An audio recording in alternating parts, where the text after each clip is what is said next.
आपके मन में यदि शीतलता है अर्थात दया और सहानुभूति है तो संसार में आपकी किसी से शत्रुता नहीं हो सकती। इसीलिए अपने अहंकार को निकाल कर बाहर करें और आप अपने प्रति दूसरों में भी संवेदना पाएंगे। शुद्ध हृदय के साथ भगवान को याद करने से पाप ऐसे नष्ट हो जाते हैं जैसे कि सूखी घास पर आग की चिंगारी पड़ी हो।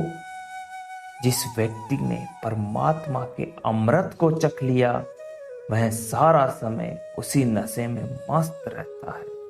उसे न अपने शरीर की न ही रूप और भेष की चिंता रहती है। जो विद्वान अहंकार में पड़कर खुद को ही सर्वोच्च मानता है वह कहीं का नहीं रहता। उससे तो वो संसारी आदमी बेहतर है जिसके मन में भगवान का डर तो है। कुछ लोगों में न दया होती है और न ही हमदर्दी, मगर वे दूसरों को उपदेश देने में माहिर होते हैं। उनका निरर्थक ज्ञान नरक को प्राप्त होता है।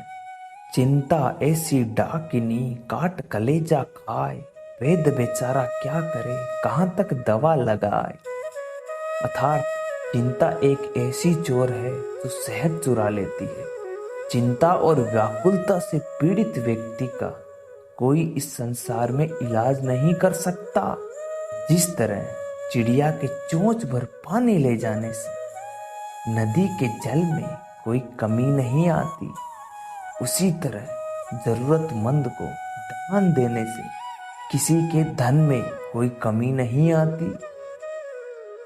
दूसरों की देखा देखी कुछ लोग सम्मान पाने के लिए परमात्मा की भक्ति में लगते हैं, पर जब वह नहीं मिलता तब वह मूर्खों की तरह इस संसार में ही दोष निकालने लगते हैं। मिट्टी कुम्हार से कहती है कि आज तू मुझे पैरों के नीचे रौंद रहा है, लेकिन एक दिन ऐसा आएगा कि तू मेरे तले होगा। अर्थात जीवन में चाहे मनुष्य कितना भी शक्तिशाली हो, मृत्यु के बाद उसका शरीर मिट्टी हो जाता है। माला घुमाने से या मंत्रों का उच्चारण करने से ध्यान नहीं होता, अर्थात मन को स्थिर करने से होता है, क्रियाएं करने से नहीं। बाहरी उपस्थिति से ज्यादा महत्वपूर्ण मानव का चरित्र और उसका स्वभाव है। उदाहरण के लिए मछली सारी जिंदगी पानी में रहती है पर पुल नहीं पाती, उसमें बदबू फिर भी आती है।